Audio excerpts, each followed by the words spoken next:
Hello दोस्तों, आज मैं आपको एक खूबसूरत, दुखद और romantic manhwa anime childhood looks like me के बारे में बताने जा रहा हूँ। तो चलिए शुरू करते हैं इस वीडियो को। सालों पहले जीहोन एक प्रतिभाशाली और दयालु महिला ली जंग ओह के साथ गहरे प्यार में थे। वे एक दूसरे से कभी अलग नहीं होते थे, सपने और आकांक्षाएं साझा करते थे। उनका प्रेम कहानी एक परी कथा की तरह थी जो एक सुंदर प्रस्ताव के रूप में समाप्त हुई। लेकिन इससे पहले कि वे एक साथ अपने सफर की शुरुआत कर पाते, एक त्रासदी ने उन्हें प्रभावित किया। जीहोन की दुर्घटना ने उन्हें अमनीसिया में डाल दिया, जिससे जंग ओह और उनके प्यार की सभी यादें मिट गईं।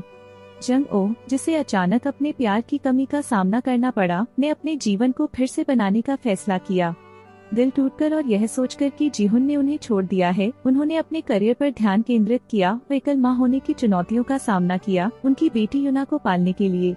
उन्होंने अपनी भावनाओं को अपनी कला में डाला, उनकी खोई हुई मोहब्बत की भावना को कैनवास पर चित्रित किया। 7 साल बाद भाग्य हस्तक्षेप करता है जब जीहोन और जंग ओह का सामना सियोल के एक कला प्रदर्शनी में होता है।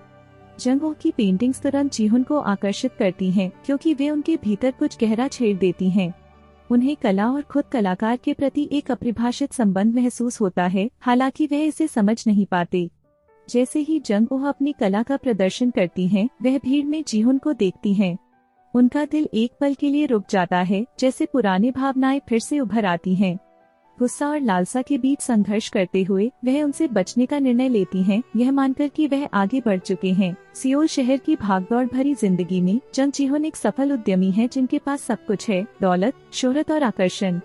लेकिन 7 साल पहले वह एक दुखद दुर्घटना में शामिल हो गए थे, जिसने उनके जीवन का एक महत्वपूर्ण हिस्सा मिटा दिया, जिससे उनकी पिछली यादें गायब हो गईं।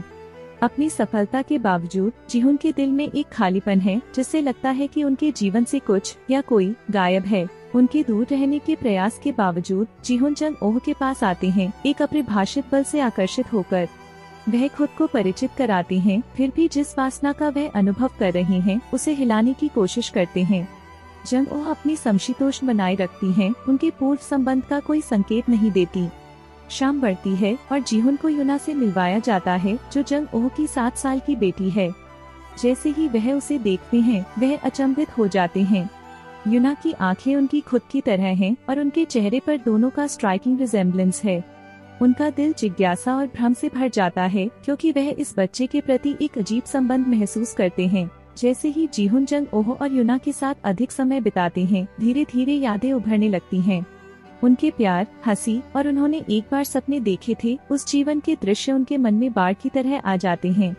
वह अपने खोए हुए अतीत की गुत्थी सुलझाते हुए यह जानने लगते हैं कि यूना वास्तव में उनकी बेटी है। जंग ओह जीहोन की भावनात्मक उथल पुथल को देखते हुए अंततः उनसे सामना करती हैं, उनके अतीत के संबंध के बारे में सच्चाई को प्रकट करती हैं। वह उन्हें बताती है कि वे एक बार गहरे प्यार में थे और कैसे दुर्घटना ने उन्हें अलग कर दिया, जिससे उन्हें अकेले उनकी बेटी का पालन पोषण करना पड़ा।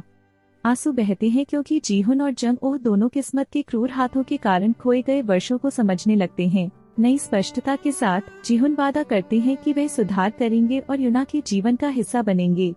वह जंग ओह से बिना जानकारी में हुई दर्द के लिए माफी मांगते हैं और उनके रिश्ते को फिर से बनाने की इच्छा व्यक्त करते हैं। जंग ओह सावधानी और प्यार के बीच फंसी हिचकिचाती हैं, लेकिन अंततः उन्हें क्षमा करने और उन पर फिर से भरोसा करने का फैसला करती हैं। मेरा हमशक्ल बच्चा खोए हुए प्यार, फिर से खोज और परिवार के अटूट बंधन की एक दिल छूने वाली कहानी है। आंसुओं और हंसी के माध्यम से जीहोन और जंग ओह यह सीखते हैं कि सच्चा प्यार कभी फीका नहीं पड़ता और नियति हमेशा एक तरीके से उन लोगों को मिलाती है जो साथ रहने के लिए बनाए गए हैं। उनकी कहानी प्यार, माफी और माता पिता और बच्चे के बीच के अद्वितीय संबंध की शक्ति का प्रमाण है। यह कहानी हमें याद दिलाती है कि जबकि वर्जित आकर्षण आकर्षक हो सकते हैं, उनके परिणाम दूरगामी और जीवन बदलने वाले हो सकते हैं। इस यात्रा में मेरे साथ शामिल होने के लिए धन्यवाद। यदि आपको यह कहानी पसंद आई हो तो अधिक दिलचस्प कहानियों के लिए लाइक, कमेंट और सब्सक्राइब करना न भूलें। अगली बार तक के लिए अलविदा।